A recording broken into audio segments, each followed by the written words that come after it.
When she was 9, my daughter Kathleen asked if I had ever killed anyone. She knew about the war. She knew I'd been a soldier. You keep writing these war stories, she says, so I guess you must have killed somebody. It was a difficult moment, but I did what seemed right, which was to say, of course not, and then to take her up into my lap and hold her for a while. Someday, I hope she'll ask again. But here, I want to pretend she's a grown-up. I want to tell her exactly what happened, or what I remember happening, and then I want to say to her that as a little girl, she was absolutely right. This is why I keep writing war stories. He was a short, slender young man of about 20. I was afraid of him, afraid of something. As he passed me on the trail, I threw a grenade that exploded at his feet and killed him. Or to go back. Shortly after midnight, we moved into the ambush site of McCann. The whole platoon was there, spread out in dense brush along the trail, and for 5 hours nothing at all happened. When we were working in two-man teams, one man on guard while the other slept, switching off every 2 hours. And I remember that it was still dark in Kauai when Kauai shook me awake for the final watch. The night was foggy and hot. For the first few minutes I felt lost, not sure about directions. Groping for my helmet and weapon, I reached out and found 3 grenades and lined them up in front of me. The pins had already been straightened for quick throwing.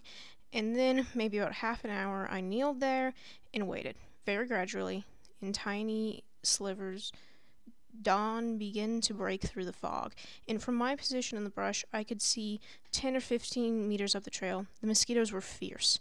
I remember slapping them, wondering if I should wake up Chloe and ask for some repellent, and then thinking it was a bad idea. Then looking up and seeing the young man come out of the fog. He wore black clothing and rubber sandals and a gray ammunition belt. His shoulders were slightly stooped, his head crooked to one side as if he had been listening to something. He seemed at ease. He carried his weapon in one hand, muzzle down, without any hurry up for the center of the trail. There was no sound at all, none that I can remember. In a way, it seemed he was part of the morning fog, or my own imagination, but there was also the reality of what was happening in my stomach. I had already pulled the pin on the grenade. I had come up to a crouch. It was entirely automatic. I did not hate the young man. I did not see him as the enemy. I did not ponder the issues of morality or politics or military duty. I crouched and kept my head low. I tried to swallow whatever was rising from my stomach, which tasted like lemonade, something fruity and sour. I was terrified. There were no thoughts about killing. The grenade was supposed to make him go away, just evaporate, and I leaned back and I felt my mind go empty, and then I felt it fill up again. I had already thrown the grenade before telling myself to throw it. The brush was thick, and I had to lob it high, not aiming. And I remembered the grenade seeming to freeze above me for an instant, as if a camera had clicked, and I remembered ducking down and holding my breath and seeing little wisps of fog rise from the earth. The grenade bounced once and rolled across the trail. I did not hear it. But there must have been a sound, because the young man dropped his weapon and began to run. Just 2 or 3 quick steps, then hesitated, swiveling to his right, and he glanced down at the grenade and tried to cover his head, but never did. It occurred to me then that he was about to die. I wanted to warn him. The grenade made a popping noise, not soft but not loud either, not what I'd expected. There was a puff of dust and smoke, a small white puff, and the young man seemed to jerk upward as if pulled by invisible wires. He fell on his back. His rubber sandals had been blown off. There was no wind. He lay at the center of trails, his right leg beneath him, his one eye shut, and his other eye a huge star-shaped hole. For me, it was not a matter of alive or dead. There was no real peril. Almost certainly the young man would have passed by, and it will always be that way.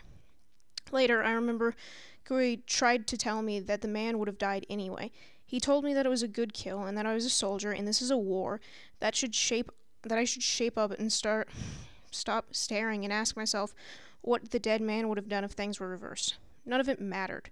The words seemed far too complicated. All I could do was gape at the fact of the young man's body. Even now, I haven't finished sorting it out. Sometimes I forgive myself, other times I don't.